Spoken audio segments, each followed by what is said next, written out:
Hello students, welcome to class Biology, and we are learning chapter Control and Coordination. In last video we have learned about receptors, which are specialized cells, tissues or organs of the body which are able to receive different stimuli, and they are grouped as exteroreceptors and interoreceptors. Exteroreceptors, they are somatic and receive stimulus directly from the external environment, while enteroreceptors or visceral receptors, they are present inside the body and respond to internal changes. Now sensory organs, they detect the changes which occur in the environment and send the signals to the central nervous system, where all inputs are processed and then analyzed. So this is called sensory perception. And the sense organs, they are actually extension of the nervous system that allow us to perceive our internal and external environment. So these sense organs, they have been described as windows for the brain, because through these windows we achieve awareness of the environment. A stimulus must first be received before the sensation can be interpreted, and the necessary body adjustment detected by the central nervous system can be made. So sensation is the conduction of sensory impulses to the brain, and the interpretation of a sensation is referred to as perception. Means we feel, we hear, we taste, we smell with our brain. So in order to perceive a sensation, 4 conditions are necessary, and these conditions are: first, a stimulus is necessary, then a receptor should be there, then the condition of nerve impulse, and the interpretation of the sensation. So sense organs, they detect all types of changes and send the signal, or you can say signals, from the environment to our central nervous system. Hence we are able to smell things by our nose, taste the food by our tongue, hear the sound by our ears, and see the things by our eyes. So today we will study about first sense organ, that is eye. A pair of eyes are located in the sockets of the skull, which are called orbits, and each eye is spherical, rounded, and it is called as eyeball. And wall of eyeball is made of 3 layers, and these 3 layers, they are sclera, choroid, and retina. So we will see one by one. First, sclera. Sclera, it is the outermost layer made of dense fibroelastic connective tissue with collagen fibers, and it provides attachment to the eyeball muscles. So the anterior thick transparent part of sclera is called cornea, and it is slightly bulged out for focusing light on the retina. So the sclera is provided with blood vessels, while the cornea is devoid of blood vessels. And cornea is nourished by aqueous humor and even also by lacrimal secretion. So the exposed part of the sclera and the entire cornea, they are covered by a transparent membranous covering, which is called as conjunctiva. And conjunctiva provides protection and lubrication to the cornea. Second is choroid. It is middle vascular pigmented layer, and it is not a complete layer. It is divided into 3 regions: choroid proper, ciliary body, and iris. The choroid proper, it lines the sclera and it is pigmented, therefore it prevents internal reflection. And blood vessels of choroid proper provides nutrition and oxygen to the retina. Next is ciliary body. It is thick, muscular and ring-like structure at the junction of choroid and iris.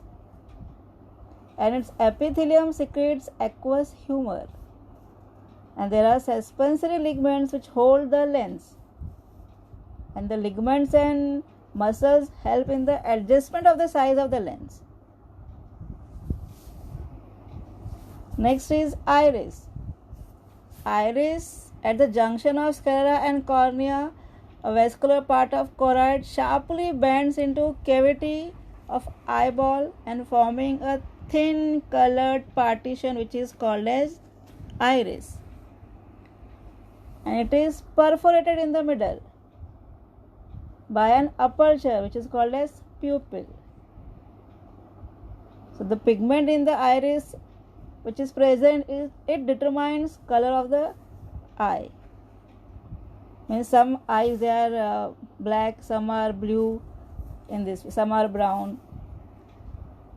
Now smooth muscles of the iris help in regulating size of the pupil and depending on the intensity of the light entering the eyeball. Now the lens part, it is transparent, elastic and biconvex structure which is suspended in the eyeball by suspensory ligaments. The lens and ligaments divide the cavity of eyeball into two chambers, a small anterior aqueous chamber which is filled with clear watery fluid which is called as aqueous humor, and posterior large vitreous chamber which is filled with a jelly-like vitreous humor. So two chambers are there, aqueous chamber and vitreous chamber. Vitreous humor maintains shape of the eyeball and pressure for keeping the lens in position.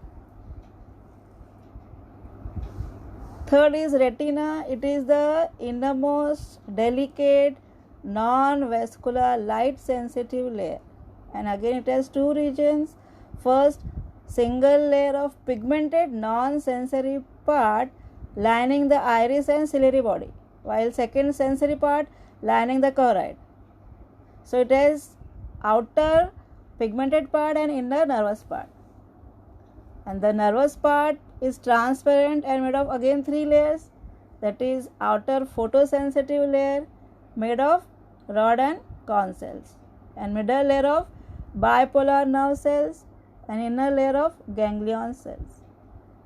So the nerve fibers from the basal end of the ganglion cells, they collectively form the optic nerve. And there is present a blind spot diagonally opposite to the lens. It is the area of retina from where the optic nerve and blood vessels leave the eyeball. So there are no rod and cone cells in this region. And an area lateral to the and above the blind spot is called yellow area or macula lutea. And here at its center there is a depression which is called as lobia centralis.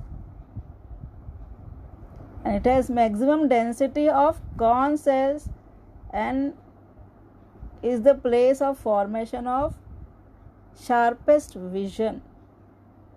So the rod and cone cells lie deep in the retina, so that light has to pass through the ganglion and then bipolar cells before reaching them. Here you can see the structure of eyeball.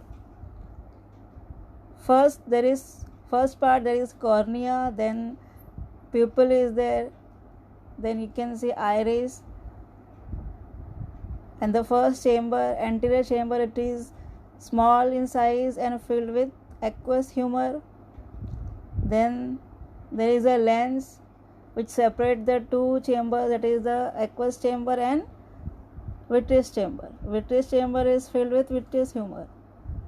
Then there are lining.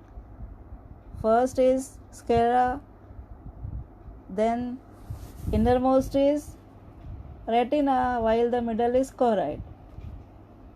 And there is a blind spot which leads to optic nerve. And the lens, it is suspended with the help of suspensory ligaments. Now we'll see the photoreceptor cells. They contain light sensitive proteins which are called as photopigments. So rod cells, they function in dim light vision. Purple red protein called rhodopsin is present in rod cell, and it is vitamin A derivative. Second photoreceptor is cone cells, which are responsible for daylight vision and color vision. Cone cells, they respond to red, green and blue lights. And the optic nerve carries visual impulses from the retina to the brain. So here you can see the structure of retina. First there is sclera, then choroid, then rod and cone cells are placed, then there are present bipolar cells and ganglion cells, and there are present nerve fibers which are leading to optic nerve. So how the image is generated? First, the light rays from the object, they pass through the conjunctiva, cornea, through the pupil upon the lens, and is focused on the retina to form an image. So in the visual area of cerebrum, the nerve impulses, they are analyzed and the image is formed. So we can see a number of steps are involved in the generation of image. First, there occurs changes in retina when light falls on it. So light falls on rod and cone cells in retina. Then because of this breaking up of light sensitive pigments by specific wavelength of light is done, which leads to stimulation of rod and cone cells, and there is generation of then nerve impulse. This nerve impulse is transmitted to bipolar nerve cells and then to ganglion cells. Now the nerve impulse from ganglion cells converge and leave via the optic nerve to the brain. So in the visual area of cerebrum, perception of image by the brain cell is done. Hence we are able to see the object. So this is how the image is generated. So this is all about the sense organ, that is the eye. I hope students you have understood. In the next video, we'll study about human ear. Okay then students, take care. Goodbye.